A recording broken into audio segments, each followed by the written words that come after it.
In the second tutorial, I will be explaining a little bit about the second tab of user interface, Google Sketchup user interface, which is the edit tab. If you click on it, a list will be shown to you, and there will be a bunch of other shortcut keys. You can write it down for use. I will not go into the details, rather we will use it later. But I will explain some of these options to you in this tutorial, like how this hide or unhide option work, or like how this lock or unlock of an object works, and what is the difference if we make an object a component or a group, and what are the benefits. So let's go to first of all explaining it how the hide and unhide option will work. Okay, so now I will create a rectangle and just press or pull by the command is, or shortcut key is the P, and select it. It will make a 3D cube or object, and I will click on the hide option and it will just disappear the object. If you again go to the edit and click on the unhide, or click one of these like last or all, and you will be able to see your object again. So this is how these two work. Now if I'll select again this object, and as you can see I can't lock this option. Basically if you lock something you will not be able to edit. So how to use it I will show it later, and again I will show you again. If I click on it, right click on it, and you will see a bunch of the options which I don't need right now.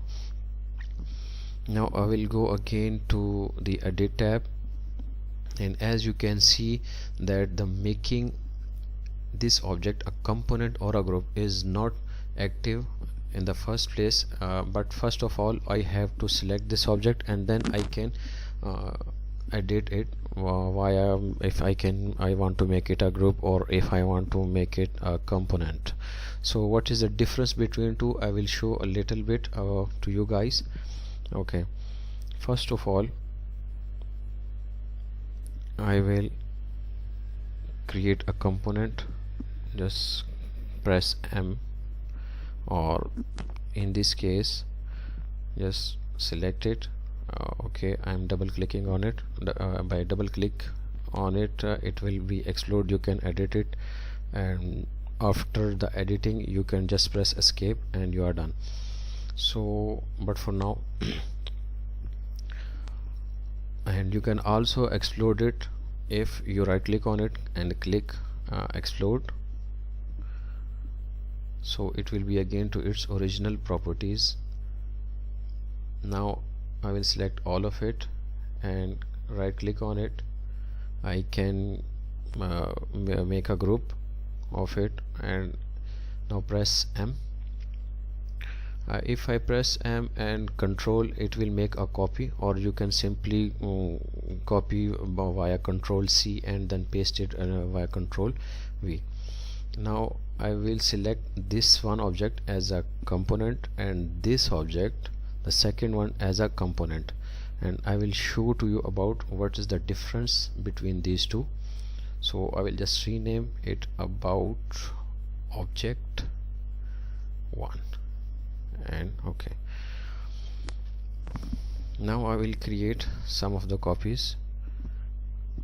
Select one and then control and select the other two. Now press M and control,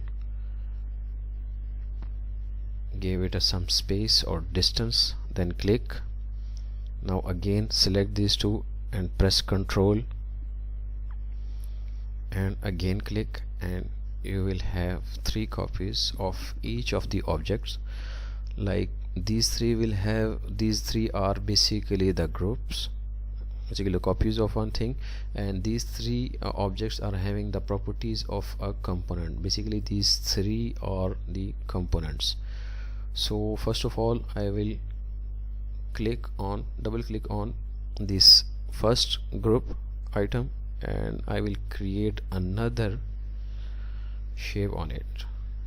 Then I will go to the second object. By double clicking on it, I will edit some of it, and after that third one.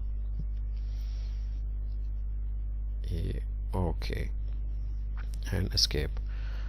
Actually these three objects are now different because the upper part which I have recently drawn are different from each other. Now if I like to repeat my single change in all of these items, I will first of all make that object a component as I have done in this case, and I will just simply double click on it, and as you can see I have only selected one of it, the face of the first object, and the others are also shown as the selected. Now if I delete this face, and it will be deleted by also in the other options also. Like if you want to change a little bit some of the object and you have repeated things, you can also the change will appear in the other components as well. So if I make some change in the first one, the change will also be appear in the other two also.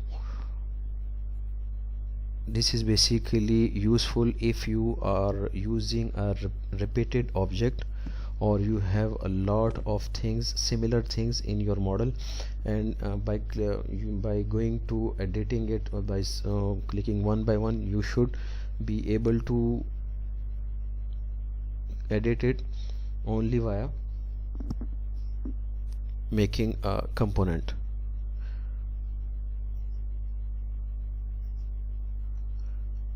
Okay, now for the intersect faces with model. If I click on it, then there are a bunch of the options. Like if I want to intersect my face with some other things. Okay, now I will show you how the intersect faces option will work. I will just create another cube 3D object. Now as this is a single face property, actually these are just the connected faces, these are not a group, but rather the other was a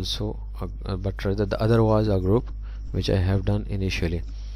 So if I click on the face and then I'll go to the intersect faces, I will only have the option available like the intersect with model, but in this case I have selected all of these faces, so I have more options to edit, like intersect with the model or the faces.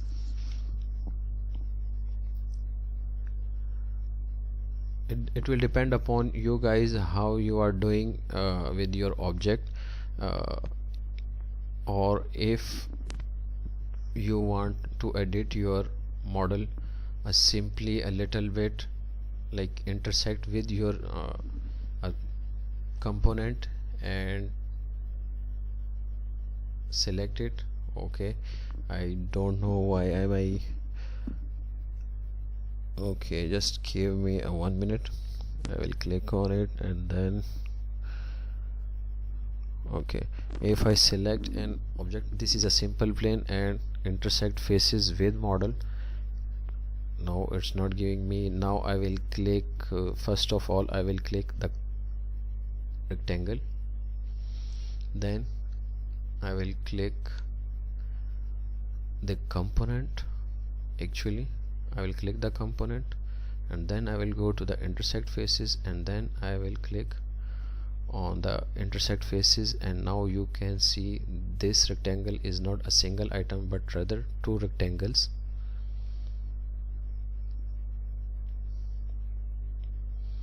Then there are some of the other options.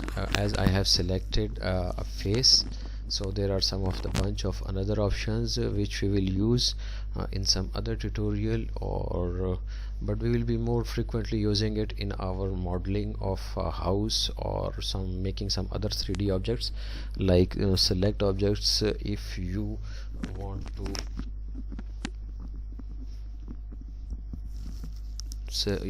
to select your edges or component or faces, or if you want to like disconnected items, if you want to select on the same layer or on the same material, then area of, if you want to know the area of this selection or the layer or material, or if you want to intersect the face with your model, like it is similar to basically the above option. And these are some of the options, like align view or align axis. I will not be explaining it in this video, but we will use it in some other tutorials, and I will show you guys how these things work. Alright, this is from my side for now.